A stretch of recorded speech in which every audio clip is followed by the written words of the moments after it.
everything that you need to know about broad targeting. Let's dive into this. Now, first off, I want to start this by saying far too many people misunderstand what broad targeting really even is and why it's honestly the most powerful option available when running Facebook ads. And the only audience you'll probably ever need. We're going to break down how it works, why it's effective, why other options like lookalikes and interest groups and retargeting are ultimately just obsolete old tech. And ultimately, how this is going to help you tremendously scale your business in a way that makes Facebook really, really easy. Now, let's get started. First off, we have to understand broad is not an adjective. Broad is a noun. Broad targeting utilizes only age, gender, and location to restrict the available impressions for any ad to be delivered to. When you put on any other options for your audience, interests and behaviors and custom audiences, like anything, guac costs extra. It's going to come at a premium cost. Your CPMs are going to be higher, and the available impressions for your ad to reach is going to be a smaller pool. You're ultimately going to be forcing more ads on people that might not be as good, and we'll get to that in a minute. One of the simple truths that we're all going to just have to accept to move forward is something really simple. Audiences do not do the targeting. They never have. Think of audiences as premium priced restrictions on the available users that any ad could be shown to. Ads do the targeting. Full stop. That's how an optimized CPM environment works. Remember that ads are nothing more than just organic posts that you pay money to show to more people. And the algorithm behind organic posts and paid, it's the exact same. Every single ad understands, just like any other piece of organic content, who's going to respond positively to it, or who has, and who does not want to see the content in their feed. Because of this, broad targeting, or sometimes called open targeting, becomes an essential, brilliant basic of every successful ad account, because it effectively says, I'm going to build my business around being algorithmically aligned with my business partner. And, well, anybody in business long enough to know their shit will tell you this. If you and your partner aren't meeting eye to eye on your objectives, you're going to have a bad time. When you pay extra, when you pay a tax, when you pay more money to restrict good impressions and ultimately raise your cost of advertising across the account, that also forces you to put bad experiences onto people. And again, this makes you a bad business partner to the platform. And when you use a lot of audiences, you're diversifying your data set in a machine learning platform. Basically, you're paying extra to make sure that the best people might not see what you have to say and keep your employees dumb. Does that sound like a good idea?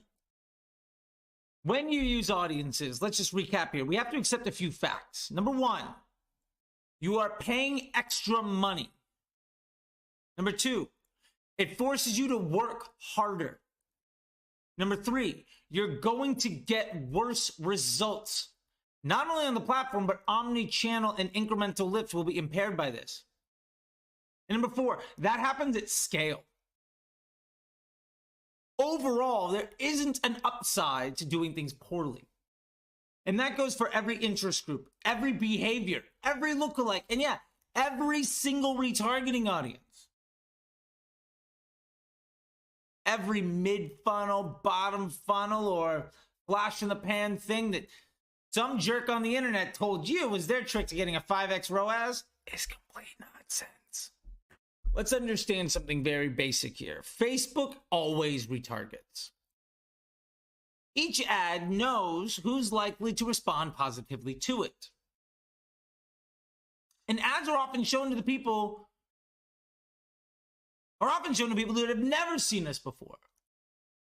But that isn't cold prospecting. It's actually intent and experience-based, contextually relevant retargeting that Facebook does for us dynamically. The point is, if you're in the market for sneakers, are you only ever going to see ads from sneaker companies whose ads you've already seen? Does that make any sense? Of course not. But when somebody's in the market, when you abandon cart on a certain product, have you ever noticed that your feed gets blown up by a bunch of that product and all of their competitors? When we restrict who can see our ads by using audiences to target our ads to our target audience, which again, isn't how Facebook works, hasn't for years, that won't change. Facebook basically hasn't changed in 5 years, and it probably won't ever, because the rest of the world's copying them. That's how optimized CPM environments work. What we are really doing is making it more difficult for our business partner to meet our shared business objectives by forcing our ads to not get shown to the best people.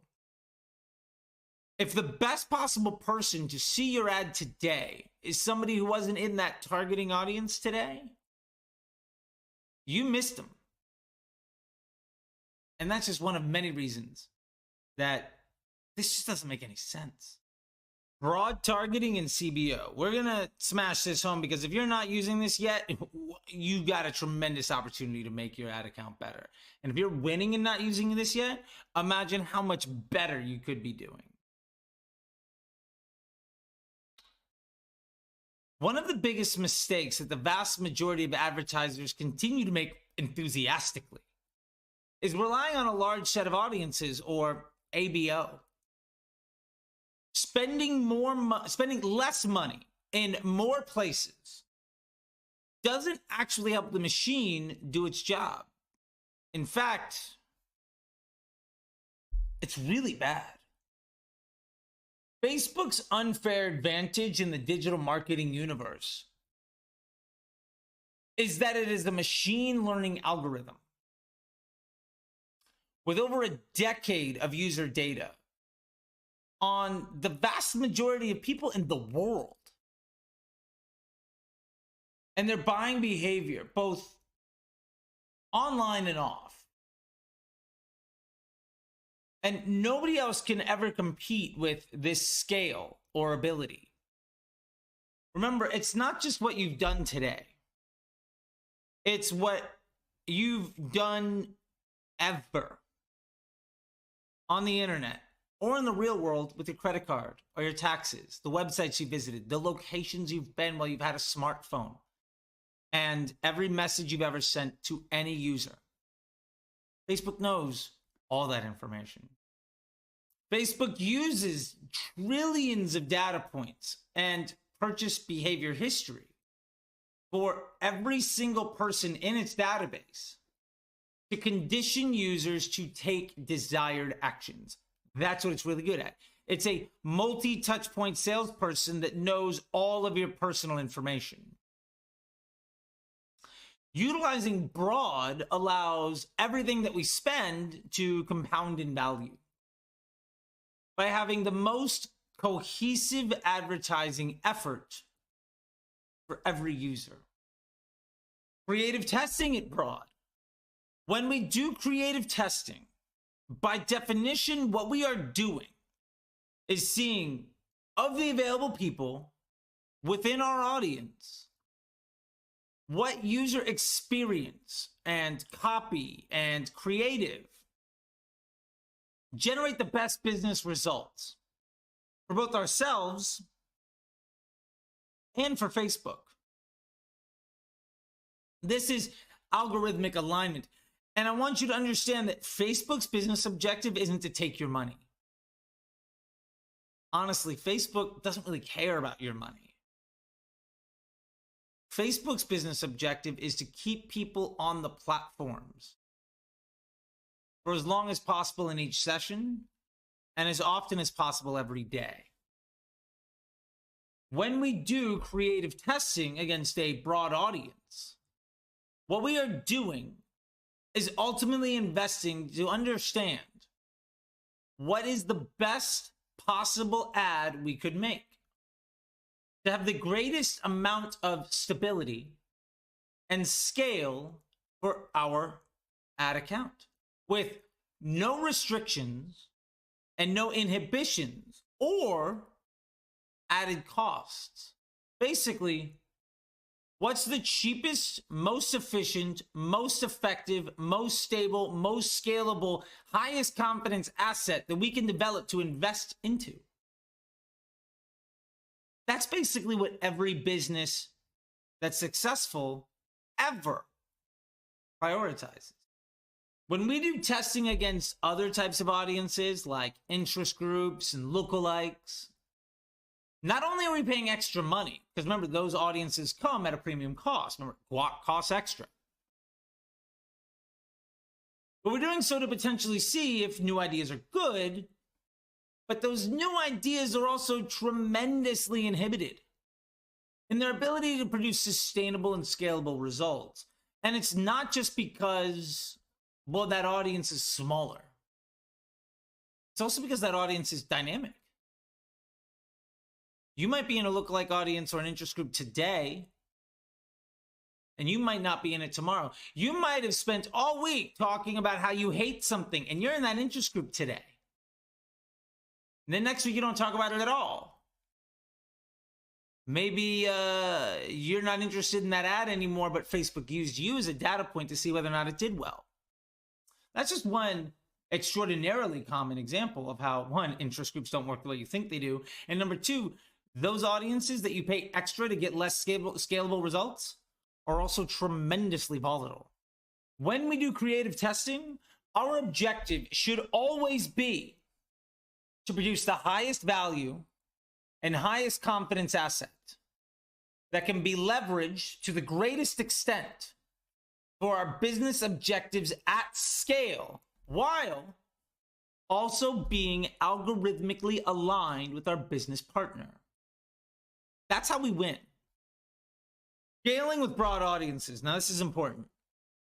Probably the most common question I get asked all the time for anyone trying to run ads is pretty simple. How do I scale? Well, we've already established a blue ocean of opportunity by finding ads that work against a completely stable audience that work well for you. It becomes far easier to invest more with a projectable outcome with high confidence. Ask anybody that's running a successful business, and that's pretty much always your goal. Running audiences other than broad tremendously inhibits the projectability and stability of any business outcome. Ultimately, broad should be used on every single ad account where scale, success, confidence, and long-term stability is a priority. And maybe those aren't your goals. And in that case, you don't have to use broad. And to be fair, there are a lot of people where those aren't the goals. I've spent millions where making money had nothing to do with why we spent money. That's also the reason that some of these options still exist. There is very little ground for any legitimate argument against using broad and against making it the absolute foundation of every account. Remember, broad isn't the lack of targeting. Broad is the inhibition to the targeting every ad has created for itself. That's how Facebook works. With that being said, Go broad. No good reason not to.